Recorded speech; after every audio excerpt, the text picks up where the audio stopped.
তো গাইস জীবনে প্রথম ভোট দিতে আইছিলাম, প্রথমে ভুল।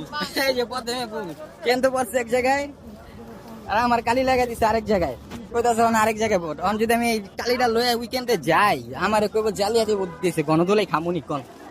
হুম, প্রথমে ভুল। যাক, তো চিন্তা ভাবনা করতেছি ভোটই দিব না, বাসা জায়গা মায়ের খাওয়ার থেকে বাসা যাওয়া ভালো। হুম, এই যে আমার ভাগ্নিও 1 ঘন্টা সিরিয়ালের পরে যে কেন্দ্রের ভিতরে ঢুকছে, আপনার ভোট আরেক জায়গায় হয়েছে নি কামটা কোন। তো আমাকে হুন থেকে কয়া দিছে যে তোমরা এই বিল্ডিং এর 5 তলায় যাও। এই বিল্ডিং এর 5 তলায় গেছি, পাড়া দিতেছে আরেক বিল্ডিং এর 5 তলায়। একটা চিন্তা ভাবনা করছি ভোটই দিব না, বাসায় জায়গা যা হইব হইব। এই যে দেখছেন, এই যে কামটা করছে কি রং লাগায়। যাক, দুজনের থেকে 2টা ভোট আড়াইলো, দানের শীষ চাইছিলাম, দানের শীষে ভোট দিমু, কিছু করার নাই। আমরা আস্তে আস্তে বাসে গেছিলাম, ঘুমাই আসছিলাম, ভালোই আসছিলাম, তাহলে কিল লেগে উঠলাম।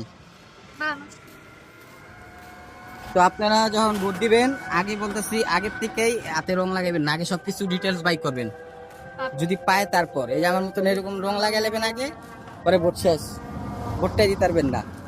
এত আশা করে আইলাম, জীবনে পেহলি বার ভোট দিমু, কিন্তু আমার ভোটটা হইলো না। দুঃখ। যাক, যা করে আল্লাহ ভালো লাগে করে, কিন্তু তো যেমন বাসা জায়গা। তো গাইস, চাইছিলাম ভোট দিমু না, তো ভাবলাম জীবনে প্রথম ভোট দিমু, ঝামেলা হইছে হইছে হোক, ভোটটা দিয়া হিগা। পরে গেলাম রঙ্গমালা কলেজ, গিয়ে ওখানে যে মেন স্যার, তাকে বললাম যে স্যার এমন সমস্যা হয়েছে, আর আমার নাম্বার দিয়ে দিছিল, যদি সমস্যা হয় তো বলে সমস্যা নাই, তোমার তো আর ভোটের ইয়াতে তোমার টিক চিহ্ন পরে নেই।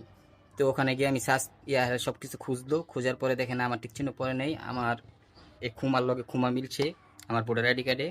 পরে হ্যাঁ তোমার ওখানে মনে সমস্যা হয়েছে। পরে আমি আবার সিরিয়ালে চলে গেলাম, সিরিয়ালে প্রায় আধা ঘন্টা লেট, আধা ঘন্টা অনেকজনের পর সিরিয়াল পাইলাম। সিরিয়াল পাইয়া দিয়ে দিলাম ধানের শীষ। ওখানে অনেকগুলো মার্কা ছিল, তো আমি ভাবি কোন না কোন মার্কা কে জানে, ধানের শীষে মেয়েটা দিই, ধানের শীষে মেয়েটা দিলাম, আর আমি না বইয়ে দিয়ে দিলাম না ভোট।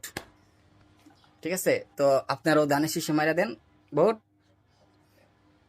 এবার ভোট হচ্ছে যার যার ইচ্ছা, আজেরা কথার কি আছে, যার যার ইচ্ছা যে যে মতো। কিন্তু আমি ধানের শীষে দিয়ে দিলাম ভোটটা, আমার মন চাইছে ধানের শীষ, তো দিয়ে দিছি।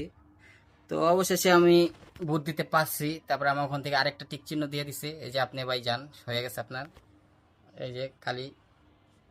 তো যাই, জীবনের প্রথম ভোটটা দিতে পারলাম, মনে করছিলাম দিতে পারবো না। আর আমার ভাগ্নি আখি হয়তো জিত দিয়ে বাসায় চলে গেছে, ওর ভোট পড়ছে অনেক দূরে, একসাথে দুজনে ভোটার হয়েছে, ওর ভোট পড়ছে অনেক দূরে। তো বাসায় চলে গেছে, থাক ভোট দিব না, সামনের বছর আবার, সামনে 5 বছর পর আবার দিব ইনশাল্লাহ বাচ্চা থাকলে। তো অবশেষে বাসায় চলে আসলাম ভোট দেওয়ার পর। আর দেখা যাক ফলাফল বিকালে কি হয়, কে জিতে, জামাত শিবির না বিএনপি। আর আমরা সবাই স্লোগান ধরি।